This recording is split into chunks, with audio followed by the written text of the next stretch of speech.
नमस्कार दोस्तों, कहानी क्राइम चैनल पर आपका स्वागत है। दोस्तों, आज की हमारी जो क्राइम की कहानी है वो है इंग्लैंड से। तो चलिए दोस्तों, शुरू करते हैं क्राइम की इस सच्ची कहानी को। 12 सितंबर की रात पुलिस को एक शिकायत मिलती है कि उसके पड़ोस में रहने वाले जसवीर के घर से आग का धुआं निकल रहा है, जिसमें इंसानी मांस के जलने की बदबू आ रही है। पुलिस को ये चौंकाने वाली खबर मिलने के बाद पुलिस जसबीर नाम के व्यक्ति के घर पहुंचती है, लेकिन पुलिस को वहां कुछ भी संदिग्ध नहीं लगता और पुलिस वापस आ जाती है। लेकिन अगले दिन पुलिस को फिर से उन्हीं पड़ोसियों का फोन आता है और वो बताते हैं कि फिर से जसबीर के घर से आग का धुआं निकल रहा है और कल की तरह धुएं से इंसानी मांस के जलने की बदबू आ रही है। पुलिस जसबीर के घर फिर से आती है और इस बार पुलिस को कुछ ऐसा हाथ लगता है जिसे देखकर शायद पुलिस वालों को अपनी आंखों पर यकीन नहीं होता, क्योंकि जसबीर आग की भट्टी में किसी इंसान को धीरे धीरे करके जला रहा था। आखिर आग में जलने वाली वो लाश किसकी थी और जसबीर उस लाश को क्यों जला रहा था? आग में जल रहे उस इंसान की क्या कहानी थी, ये हम जानेंगे आज की इस रियल क्राइम स्टोरी में। इंग्लैंड में काम करने वाले जसबीर का एक ऐसा सच जिसे वो दुनिया के साथ साथ अपने माँ बाप से भी छुपाकर रखना चाहता था, लेकिन वो एक ऐसी घटना को अंजाम देता है जिसके बाद उसकी ये सच्चाई पूरे इंग्लैंड के साथ साथ भारत में भी वायरल न्यूज बन जाता है। पंजाब में स्थित नया शहर नाम के एक जगह से इस रियल क्राइम मिस्ट्री की शुरुआत होती है। इस शहर में बरखा रानी नाम की एक 24 साल की लड़की रहती थी। बरखा पढ़ने में काफी तेज थी, इसलिए उसने अपनी स्कूली पढ़ाई पूरी करने के बाद IT की डिग्री हासिल की। वो पढ़ने में इतनी तेज थी कि IT की डिग्री के साथ साथ उसके पास 3 अलग अलग क्षेत्र की डिग्रियां भी थी। वो अपनी स्कूल के समय में सबसे टैलेंटेड और इंटेलिजेंट लड़कियों में से एक थी। स्कूल और कॉलेज के अलावा वो अपने घर की भी सबसे लाडली बेटी थी। बरखा को देखकर उसके घर वालों को उसकी माँ की एक बात हमेशा याद आती थी कि बरखा जरूर अपने जीवन में कुछ बड़ा करेगी और बरखा भी अपने परिवार वालों के सपने पूरा करना चाहती थी। बरखा 24 साल की हो चुकी थी, इसलिए परिवार वालों ने उसकी मंजूरी लेकर उसके लिए लड़का देखने की बात कही। बरखा ने भी अपने घर वालों की बात को काटना सही नहीं समझा और उसने भी शादी के लिए हामी भर दी। अब बरखा के परिवार वाले बिना देरी किए एक मैट्रिमोनियल साइट पर उसकी शादी का बायोडाटा पोस्ट कर देते हैं। मैट्रिमोनियल साइट पर बायोडाटा पोस्ट होने के बाद फिर से बरखा का जीवन परिवार और किताबों के बीच चलने लगता है। अब इस कहानी में एक दूसरा पहलू आता है जो इंग्लैंड में रहने वाले जसवीर नाम के 29 साल के लड़की की है। दरअसल जसवीर नाम का ये शख्स वैसे तो इंग्लैंड में एक बैंक की नौकरी करता था, जहां उसका अपना घर, अपनी गाड़ी और अच्छी पोस्ट वाली नौकरी भी थी। वो भले ही इंग्लैंड में रहता था, लेकिन उसके माता पिता पंजाब के रहने वाले थे और उसका भी कभी कभार पंजाब आना जाना हुआ करता था। साल 2012 का समय चल रहा था और माँ बाप जब भी अपने बेटे जसवीर को फोन करते थे तो केवल उसकी शादी की ही बात करते हैं, क्योंकि जसवीर की उम्र 29 साल हो चुकी थी और वो नौकरी भी कर रहा था। अपने माँ बाप के बार बार शादी की बात करने से जसवीर भी परेशान हो गया और उसने शादी के लिए लड़की देखने को कहा। ये सुनते ही उसके माँ बाप की खुशी का ठिकाना ना रहा और वो अपने आसपास और रिश्तेदारों में लड़की देखने की बात करने लगे। वो चाहते थे कि जसवीर के लिए एक पढ़ी लिखी और खूबसूरत लड़की मिले। कुछ ही समय के बाद जसवीर भी इंग्लैंड से इंडिया आता है। जसवीर को उसके माँ बाप कई सारी लड़कियां दिखाते हैं, लेकिन जसवीर को एक भी लड़की पसंद नहीं आई और 30 से भी ज्यादा लड़कियां देखने के बाद जसवीर ने सभी को रिजेक्ट कर दिया। जसवीर के रिजेक्शन के बाद इनके माता पिता थोड़े से परेशान जरूर हुए, लेकिन वो हिम्मत हारने को तैयार नहीं थे और वो फिर से अपने रिश्तेदारों के बीच बातें करने लगे। कुछ ही दिनों के बाद जसवीर को एक रिश्तेदार के माध्यम से मैट्रिमोनियल साइट पर बरखा रानी नाम की लड़की का बायोडाटा मिलता है, तो तुरंत उस प्रोफाइल को जसवीर के माता पिता के साथ शेयर किया जाता है। बरखा का प्रोफाइल देखते ही जसवीर के माता पिता इस लड़की को अपने बेटे के लिए सिलेक्ट कर लेते हैं। जब जसवीर बरखा का फोटो देखता है तो बरखा उसे भी अच्छी लगती है और वो भी बरखा को सिलेक्ट कर लेता है। जसवीर को लड़की पसंद आने की बात सुनकर उसके माता पिता अभी से ही मोहल्ले में मिठाइयाँ बांटना शुरू कर देते हैं और बरखा के प्रोफाइल से उसके घर वालों का नंबर निकालकर उसे फोन करके अपने बेटे के बारे में बता देते हैं। बरखा के माता पिता जसवीर की अच्छी नौकरी वाली बात सुनकर उसे भी अपनी बेटी के लिए पसंद कर लेते हैं, क्योंकि जसवीर पहले से ही नौकरी कर रहा था और बरखा के पास भी नॉलेज और डिग्री की कोई कमी नहीं थी। इसलिए ये डिसाइड हुआ कि शादी के बाद जसवीर बरखा को इंग्लैंड लेकर जाएगा और बरखा भी वहीं किसी IT सेक्टर में जॉब करेगी। दोनों परिवारों की मंजूरी के बाद 28 मार्च 2013 को पूरे रीति रिवाज के साथ बरखा और जसवीर की शादी हो जाती है और दोनों परिवार एक दूसरे के रिश्तेदार बन जाते हैं। शादी के कुछ समय बाद दोनों इंग्लैंड जाने की तैयारी में थे। जसवीर पहले से ही इंग्लैंड में बैंकर की नौकरी कर रहा था, इसलिए उसका वीजा पहले से बना हुआ था। लेकिन बरखा पहली बार इंग्लैंड जा रही थी, इसलिए उसका वीजा लगने में कुछ समय लगने वाला था और इधर जसवीर की छुट्टी भी खत्म हो रही थी। इसलिए उसने वीजा लगने तक बरखा को इंडिया में ही इंतजार करने को कहा और खुद इंग्लैंड चला गया। कुछ दिनों के बाद बरखा का वीजा लग जाता है और वो इंग्लैंड जाने के लिए 10 अगस्त 2013 को फ्लाइट पकड़ती है और अपने पति जसवीर के पास इंग्लैंड चली जाती है। बरखा को वेस्ट मिडलैंड काफी पसंद आता है। ये इंग्लैंड की वो जगह थी जहां जसवीर रहता था। जसवीर के घर के थोड़ी ही दूर पर एक शमशान घाट था, जहां लोगों को मरने के बाद रीति रिवाज के साथ अंतिम संस्कार किया जाता था। इस इलाके में कई सारे घर और परिवार भी रहते थे। वहां के लोग इस बात से थोड़े से परेशान रहते थे कि जब भी उस शमशान में किसी इंसान का दाह संस्कार किया जाता था तो उसकी गंध पूरे इलाके में फैल जाती थी और शव जलने की गंध जसवीर के घर तक भी आ जाती थी। इधर बरखा का इंग्लैंड में जसवीर के अलावा कोई भी अपना नहीं था। जब जसवीर ऑफिस चला जाता तो बरखा अकेले ही अपने घर में रहती और इस तरह बरखा ने पूरे 1 महीने अकेलेपन में ही बिता दिया। लेकिन अचानक 12 सितंबर 2013 को बरखा के उस घर में कुछ ऐसा होता है जिसे सुनकर उसके पड़ोसियों के साथ भारत में रहने वाले दोनों के परिवारों के भी होश उड़ जाते हैं। दरअसल 12 सितंबर की रात को जसवीर के पड़ोसी ने देखा कि जसवीर के घर से धुआं निकल रहा था। चौंकाने वाली बात यह थी कि जसवीर के घर से निकलने वाले धुएं की गंध शमशान में जलने वाली लाश की गंध की जैसी थी। धीरे धीरे धुएं के साथ साथ इंसानी शरीर के जलने की गंध भी बढ़ रही थी। आसपास के सभी पड़ोसी हैरान और परेशान होकर जसवीर के घर जाकर मामला पता करने की कोशिश करते हैं और कुछ पड़ोसी जसवीर के घर जाकर उसके दरवाजे का डोरबेल बजाते हैं। दरवाजा खुलता है तो दरवाजे पर जसवीर को देखकर पड़ोसी सबसे पहले सवाल पूछते हैं कि आप इतनी रात को ऐसा क्या जला रहे हैं जो आपके घर से इंसानी मांस के जलने की बदबू आ रही है। जवाब में जसवीर बताता है कि मैंने कल ही अपने घर की सफाई की थी, जिसमें ढेर सारे रद्दी कागज और पुराने कपड़े थे। शायद इसके जलने की बदबू आ रही होगी। जसवीर के इस जवाब से पड़ोसी थोड़े संतुष्ट होते हैं और वे अपने अपने घर चले जाते हैं। दूसरे दिन एक बार फिर से जसवीर के घर से इंसानी मांस के जलने की बदबू आने लगी। ये बदबू इतनी तेज थी कि दूर दूर तक पड़ोसियों को भी पता चल चुका था कि आसपास में कोई इंसानी मांस जला रहा है। इस बार पड़ोसी जसवीर से पूछताछ करने के बजाय पुलिस को फोन करना उचित समझते हैं और कुछ पड़ोसियों ने पुलिस को फोन करके घटना की जानकारी दे दी। इंग्लैंड की लोकल पुलिस काफी एक्टिव होती है। वो थोड़ी देर में वहां पहुंच जाती है और पड़ोसियों से पूछताछ करने पर पुलिस को पता चलता है कि जसवीर के घर से इंसानी मांस जलने की बदबू आ रही है। पुलिस को तुरंत शक होता है और वो जसवीर के घर जाती है और पुलिस का भी यही सवाल होता है कि जसवीर ऐसा क्या जला रहा है जिससे इतनी खराब बदबू आ रही है। लेकिन इस बार भी जसवीर का वही जवाब होता है कि वो कुछ पुराने रद्दी कागज और पुराने कपड़ों को अपनी भट्टी में जला रहा है। पुलिस अपनी इच्छा जताते हुए कहती है कि मुझे वो भट्टी देखनी है जिसमें तुम कूड़ा डालकर जला रहे हो। सबसे अजीब बात ये थी कि जसवीर इस बात पर थोड़ा सा भी नहीं घबराता है और वो पुलिस को अपने घर में ले जाकर भट्टी में जल रहे कागजों को दिखाता है।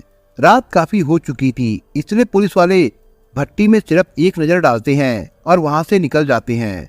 पुलिस के जाने के थोड़ी ही देर बाद जसवीर अपनी गाड़ी निकालता है और नजदीक के पुलिस स्टेशन में जाकर अपनी पत्नी की गुमशुदा होने की रिपोर्ट दर्ज कराता है और वो पुलिस वालों को बताता है कि उसकी पत्नी बरखा ने उसे धोखा दिया है। वो स्पाउस वीजा पर केवल इंग्लैंड आना चाहती थी और जब उसे मेरे स्पाउस वीजा के साथ उसका वीजा मिल गया तब वो किसी और के साथ भाग गई। इसके साथ ही जसवीर पुलिस को बताता है कि आज रात ही उसने मुझसे झगड़ा किया और अपना सामान पैक करके ना जाने कहां चली गई। पुलिस स्टेशन में रिपोर्ट लिखवाने के बाद जसवीर घर आकर आराम से सो जाता है। जसवीर की चैन वाली नींद इस बात की ओर इशारा कर रही थी कि उसे अपनी पत्नी की गुमशुदा होने की कोई परवाह नहीं थी। अगला दिन होता है और जसवीर अपने ऑफिस के लिए निकल जाता है। पूरा दिन ऑफिस में बिताने के बाद शाम को वो घर आता है और थोड़ी ही देर बाद फिर से उसके घर से धुआं निकलना शुरू हो जाता है। ये बात लोगों को काफी अजीब लगती है और पड़ोसी फिर से परेशान हो जाते हैं, क्योंकि एक बार फिर से जसवीर के घर से निकलने वाले धुएं में इंसानी मांस के जलने की बदबू आ रही थी। अब पड़ोसियों को पक्का यकीन हो चुका था कि दाल में जरूर कुछ काला है। कुछ पड़ोसियों ने मिलकर तुरंत वहां के लोकल पुलिस को फिर से इन्फॉर्म करते हैं और इस घटना की पूरी जानकारी देते हैं। जसवीर के घर से निकलने वाले धुएं की शिकायत को लेकर उसके पड़ोसियों ने ये दूसरी बार कंप्लेंट किया था, इसलिए इस बार पुलिस पूरी तैयारी के साथ आती है और पुलिस पिछली रात की तरह एक बार फिर जसवीर के घर की घंटी बजाती है। जसवीर आकर दरवाजा खोलता है तो वो अपने सामने पुलिस को देखकर थोड़ा हैरान हो जाता है। पुलिस कहती है कि उन्हें वो जगह देखनी है जहां आप रद्दी कागज और पुराने कपड़े जला रहे हैं। जसवीर बेझिझक पुलिस वालों को एक बार फिर से अपनी भट्टी के पास लेकर जाता है जहां आग जल रही होती है, लेकिन पुलिस के छानबीन करने के बाद भी पुलिस के हाथ कुछ नहीं लगता है। सभी पुलिस वालों को लगता है कि शायद जसवीर सही कह रहा है और पुलिस वाले वहां से जाने लगते हैं। तभी एक महिला पुलिस भट्टी के ऊपर रखे ढक्कन को हटाती है तो इंसानी मांस के जलने की बदबू इतनी जोर से आने लगती है कि सभी पुलिस वाले हैरान हो जाते हैं और जब वो भट्टी में झांक कर देखते हैं तो उनके पैरों तले से जमीन खिसक जाती है। भट्टी में देखने के बाद पुलिस वालों को यकीन नहीं हुआ कि उसमें एक इंसान को जलाया जा रहा था, जिसका 80% हिस्सा पूरी तरह से जल चुका था और बाकी का 20% हिस्सा धीरे धीरे करके जल रहा था। अब पुलिस वालों को साफ समझ में आ चुका था कि भट्टी में कागज और कपड़े नहीं बल्कि किसी इंसान को जलाया जा रहा था। आखिर कौन था वो इंसान जिसे जसवीर अपनी भट्टी में जला रहा था? क्या वो जसवीर की पत्नी थी जिसके साथ उसने पूरे रीति रिवाज के साथ 7 फेरे लिए थे? और अगर भट्टी में जल रहा वो कंकाल उसकी पत्नी का था तो आखिर जसवीर ने उसके साथ ऐसा क्यों किया? ये सभी सवाल आपके ही नहीं उस समय पुलिस के दिमाग में भी चल रहे थे। पुलिस वाले तुरंत भट्टी की आग बुझाते हैं और जसवीर को गिरफ्तार कर लेते हैं। मर्डर की छानबीन और जरूरी एविडेंस इकट्ठा करने के लिए फॉरेंसिक डिपार्टमेंट को भी फोन किया जाता है। थोड़ी ही देर बाद एफएसएल की टीम घटनास्थल पर पहुंच जाती है। फॉरेंसिक टीम वालों का कहना था कि लाश इतनी जल चुकी है कि ये नहीं बताया जा सकता कि ये लाश किसकी है। अब पुलिस के लिए ये भी पता करना मुश्किल था कि जिस लाश को भट्टी में जलाया जा रहा था वो कौन था। यहाँ तक कि लाश इतनी बुरी तरह से जल चुकी थी कि उसका जेंडर भी पता करना मुश्किल था।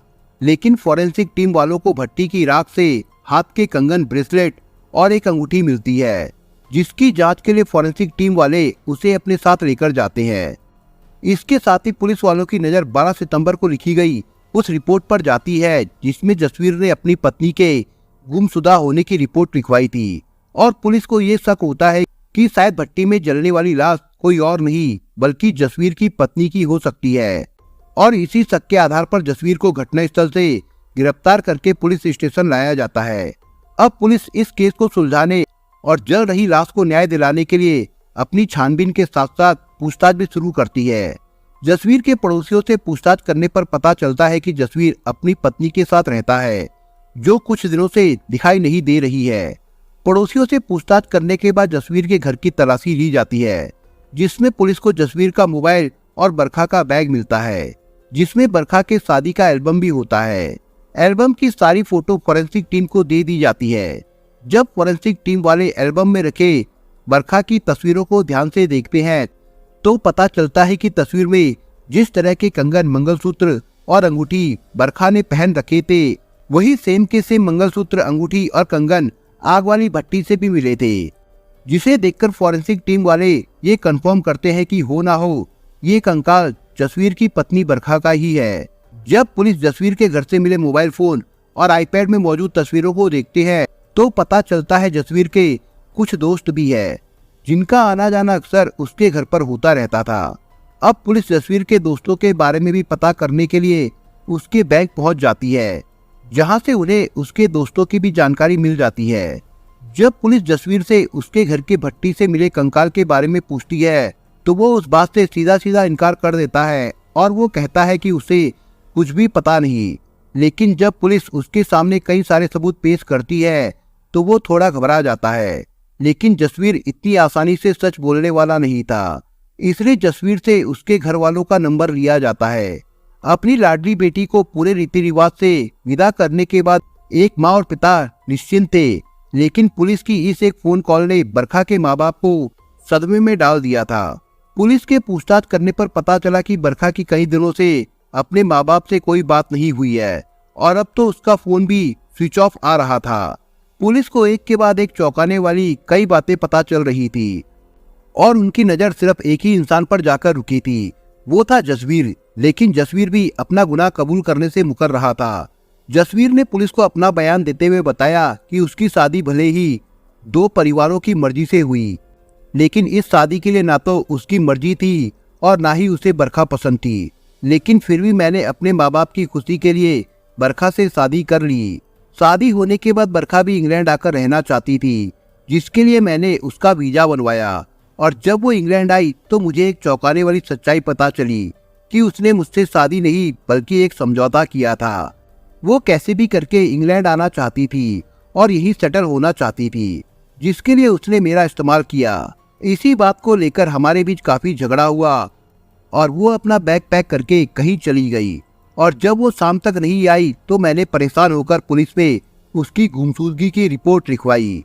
इतना बयान देने के बाद जसवीर रोने लगा, लेकिन ये मगरमच्छ के आंसू थे जो सिर्फ पुलिस वालों को बेवकूफ बनाने के लिए थे, क्योंकि जसवीर अभी भी पुलिस वालों से झूठ बोल रहा था। और जब भी पुलिस उस कंकाल के बारे में बात करती वो अपने आप को डिफेंड करने के लिए झूठी कहानी पुलिस को सुना देता। लेकिन पुलिस भी बेवकूफ नहीं थी। पुलिस सब कुछ जानती थी कि जसवीर ने एक हत्याकांड को अंजाम दिया है, लेकिन वो कबूल नहीं कर रहा है। इधर पुलिस अपनी जांच और सबूत जुटाने में लग जाती है, इसलिए अब वो जसवीर के दोस्तों से पूछताछ करना शुरू करती है और उसके दोस्त भी कुछ ऐसी चौंकाने वाली बातें बताते हैं जिससे पुलिस को सच्चाई पता चल जाती है। लेकिन अभी भी पुलिस इस इंतजार में थी कि जसवीर अपनी जुबान से अपना जुर्म कबूल करे। और पुलिस के कुछ हड़काने के बाद जसवीर समझ चुका था कि अब पुलिस वालों के सामने सच बोलने में ही फायदा है, इसलिए उसने किए गए कांड का खुलासा करना ही बेहतर समझा और बयान देना शुरू कर दिया। इस बार फिर से जसवीर एक और कहानी बताते हुए कहता है कि बरखा ने उसका इस्तेमाल इंग्लैंड का वीजा पाने के लिए किया था। इस बात की सच्चाई पता चलने के बाद मुझे बहुत गुस्सा आया। मैं मामले को सुलझाना चाहता था, लेकिन मैं अपने आपे से बाहर हो गया और कोने में रखे वैक्यूम क्लीनर के पाइप से उसका गला दबा दिया। हालांकि उसके कत्ल करने का मेरा कोई इरादा नहीं था, लेकिन वो मर गई। ये सब देखकर मैं काफी डर गया और उसे घसीटता हुआ आग की भट्टी के पास ले गया, जहां मैंने उसे भट्टी में डालकर उसके ऊपर तेल छिड़ककर आग लगा दी। जसवीर के इस बयान में थोड़ी सच्चाई थी, लेकिन वो अभी भी पूरी कहानी बयान नहीं कर रहा था, क्योंकि पुलिस ने अपनी छानबीन से जो बातें पता की थी उन सभी बातों का जिक्र जसवीर ने अपने बयान में कभी भी नहीं किया था। तो बरखा के मर्डर के पीछे क्या कहानी थी जिसे जसवीर अब तक छुपाए हुए था। अब पुलिस जसवीर से असली कहानी बताने को कहती है, जो पुलिस अपनी इन्वेस्टिगेशन के दौरान पता करती है। दरअसल जब पुलिस ने इस केस की छानबीन के लिए जसवीर के दोस्तों से बात की तो पुलिस को एक चौंकाने वाली बात पता चली कि जसवीर मर्द नहीं बल्कि गे था और उसे लड़कियों से ज्यादा लड़के पसंद थे। जसवीर को ये बात 12 साल में ही पता चल चुकी थी, लेकिन उसने ये बात सबसे छुपा कर रखी थी। लेकिन जसवीर भी बरखा की तरह पढ़ाई लिखाई में काफी होशियार था। उसने अपनी स्कूल और कॉलेज की पढ़ाई पंजाब में ही पूरी की। उसके बाद वो इंग्लैंड आ गया और यहाँ उसे एक बैंक में नौकरी मिल गई। अगर जसवीर इस मर्डर केस में नहीं इन्वॉल्व होता तो कुछ ही समय के बाद उसे बैंक में प्रमोशन भी मिलने वाला था। पुलिस ने बरखा हत्याकांड के मामले में और भी कई सारे सबूत इकट्ठा किए थे और उन्हीं सबूतों में पुलिस को एक ऐसी मेंबरशिप कार्ड हाथ लगी थी जो ये साबित करती थी कि जसवीर गे है। पुलिस को एक गे क्लब की मेंबरशिप कार्ड हाथ लगी थी, जिसके बारे में छानबीन करने पर पता चलता है कि इंग्लैंड में ही एक क्लब है जिसमें सिर्फ गे टाइप के लड़के ही मेंबर बन सकते हैं।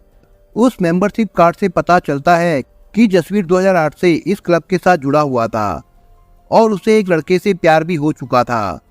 पुलिस को मिले जसवीर के आईपैड से उसके बॉयफ्रेंड के साथ उसकी आपत्तिजनक तस्वीर भी मिली, लेकिन अपने माता पिता के दबाव डालने के बाद उसे डर लगने लगा कि अगर उसने शादी नहीं की तो उसे शादी ना करने की वजह बतानी होगी, जिसके बाद शायद उसका और उसके माँ बाप की इज्जत खराब होगी। इसने जसवीर को मजबूरी में शादी करनी पड़ी।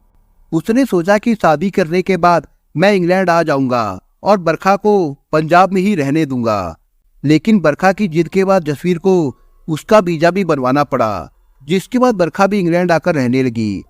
दरअसल जसवीर बरखा को मारने का प्लान 1 महीने पहले से ही बना रहा था, क्योंकि पुलिस को जसवीर के मोबाइल की इंटरनेट हिस्ट्री खंगालने से पता चला कि वो कई महीनों से शव को ठिकाने लगाने के बारे में सर्च कर रहा था। और जब उसे कई तरीकों में से आग की भट्टी वाला तरीका पसंद आता है तो वो अपने घर सबसे बड़ा हाउस होल्ड भट्टी मंगवाता है। इधर बरखा को आए इंग्लैंड 1 महीने से ज्यादा समय हो चुका था, लेकिन अभी तक दोनों के बीच में शारीरिक संबंध नहीं बन पाए थे, जिससे परेशान होकर बरखा आखिर एक दिन जसवीर से इस बारे में बात करती है, लेकिन जसवीर सीधे तौर पर टाल देता है। बरखा को दाल में कुछ काला लगता है और वो सच्चाई जानने के लिए कई बार जसवीर पर प्रेशर भी बनाती है, लेकिन जसवीर बरखा की बात का कोई जवाब नहीं देता है। लेकिन अब बरखा जसवीर की सच्चाई पता करने के लिए पीछे लग जाती है और एक दिन बरखा को जसवीर का आईपैड हाथ लग जाता है। उस आईपैड में जसवीर की आपत्तिजनक वीडियो और तस्वीर कुछ लड़कों के साथ शारीरिक संबंध बनाते हुए दिख जाते हैं। बरखा जसवीर का ये रूप देखकर पूरी तरह से सदमे में आ जाती है और अब बरखा ये जान चुकी थी कि जसवीर एक गे है और उसे लड़कियों से ज्यादा लड़कों में इंटरेस्ट है। एक दिन बरखा से रहा नहीं जाता और वो जसवीर से ये वाली बात पूछती है कि जब उसे पता था कि वो गे है तो उसने शादी करके उसकी जिंदगी क्यों खराब की। ये सवाल सुनते ही जसवीर चौंक गया और वो इस बात का जवाब देने से पहले झगड़ा करने पर उतर आया। जसवीर का ये रूप देखकर बरखा के पैरों तले से जमीन खिसक गई और अब वो जसवीर से तलाक चाहती थी। उसने जसवीर को ये धमकी दी कि अगर वो तलाक नहीं देगा तो ये सच्चाई बरखा उसके घर वालों को भी बता देगी। अगर जसवीर उसे तलाक देता तो जसवीर के माँ बाप तलाक की वजह पूछते हैं और वजह पूछने पर जसवीर को बताना पड़ता कि वो गे है, इसलिए बरखा ने उसे तलाक ले लिया। ये सब सोचकर जसवीर अपनी इज्जत बचाना चाहता था, लेकिन उसके बचने के 2 दरवाजे बंद हो चुके थे, क्योंकि उसने एक झूठ की वजह से न सिर्फ अपने बल्कि बरखा और उसके घर वालों का जीवन भी बर्बाद कर दिया था। बरखा के जिद करने पर जसवीर समझ चुका था कि अब उसकी सच्चाई लोगों के सामने आ जाएगी, इसलिए उसने इस राज को राज बनाए रखने के लिए बरखा को मारने की प्लानिंग बनाई और पास ही रखे वैक्यूम क्लीनर का पाइप उठाकर बरखा के गले में लपेटकर उसका गला दबा दिया। कुछ ही देर बाद अपने माँ बाप की लाडली और अपने स्कूल कॉलेज की सबसे ब्रिलियंट स्टूडेंट की मौत हो गई। जसवीर बरखा की लाश को वहीं छोड़कर नजदीकी पेट्रोल पंप पर जाकर पानी की बोतल में पेट्रोल लेकर आता है और वर्षा को घसीटते हुए भट्टी के पास लेकर जाता है और वहां उसकी लाश को रखकर ऊपर लकड़ियां और पेट्रोल डालकर आग लगा देता है। बरखा को मरे हुए कुछ ही देर हुई थी और एक डेड बॉडी को जलने के लिए इतनी लकड़ी और पेट्रोल काफी नहीं था, इसलिए आग कम और धुआं ज्यादा होने लगा और इस धुएं में इंसानी शरीर के जलने की बदबू भी आने लगी। और जब आस पड़ोस के लोगों को ये गंध महसूस हुई तो वो सभी परेशान होकर पुलिस को कॉल करते हैं और पुलिस घटनास्थल पर पहुंच जाती है। जब पहली बार पुलिस जसवीर के घर पहुंचती है तो लाश आधी जली होती है और पुलिस बिना किसी जांच पड़ताल के वहां से चली जाती है। जब अगली सुबह जसवीर उठता है तो देखता है कि लाश आधी अधूरी ही जली है, इसलिए उसे पूरा जलाने के लिए अगले दिन फिर वो लकड़ी और पेट्रोल लेकर उसे आग लगाता है। लेकिन ये लाश पूरी जल पाती उसके पहले एक बार फिर से पड़ोसियों को आग का धुआं और बदबू आने लगती है, जिसकी शिकायत एक बार फिर से पुलिस को की जाती है और इस बार पुलिस अपनी छानबीन में आग की भट्टी में से एक कंकाल बरामद करती है, जो किसी और का नहीं बल्कि अपने माँ बाप की लाडली बेटी और जसवीर की पत्नी बरखा का होता है। जब पुलिस अपनी जांच पड़ताल की ये रिपोर्ट जसवीर को सुनाती है तो जसवीर समझ जाता है कि जिस राज को छुपाने के लिए उसने बरखा को मार डाला, आज वो राज सरेआम पूरी दुनिया जान चुकी है। उधर पंजाब में रह रहे दोनों के परिवारों को भी बरखा की मौत की खबर पहुंच चुकी थी। शव की पहचान के लिए बरखा के माँ बाप के डीएनए भट्टी में मिले कंकाल के डीएनए से मैच कराए जाते हैं, जिससे पुलिस कंफर्म हो जाती है कि ये शव बरखा का ही है। भले ही इस घटना को इंग्लैंड में अंजाम दिया गया था, लेकिन ये घटना पंजाब और उसके आसपास के इलाकों में भी तेजी से फैल गई और जसवीर के गे होने की खबर इंग्लैंड के साथ साथ पंजाब में भी ब्रेकिंग न्यूज बन चुकी थी। जसवीर की एक गलती ने उसे न सिर्फ कातिल बना दिया, बल्कि उसके राज को भी सरेआम दुनिया के सामने लाकर रख दिया था। दोस्तों, इस कहानी के बारे में आपके विचार क्या है, हमें कमेंट बॉक्स में जरूर बताएं। और दोस्तों, अगर आपको हमारा काम पसंद आया हो तो वीडियो को लाइक शेयर जरूर करिए। और अगर आपने अभी तक चैनल को सब्सक्राइब नहीं किया हो तो जाने से पहले चैनल को सब्सक्राइब जरूर करिए दोस्तों। धन्यवाद।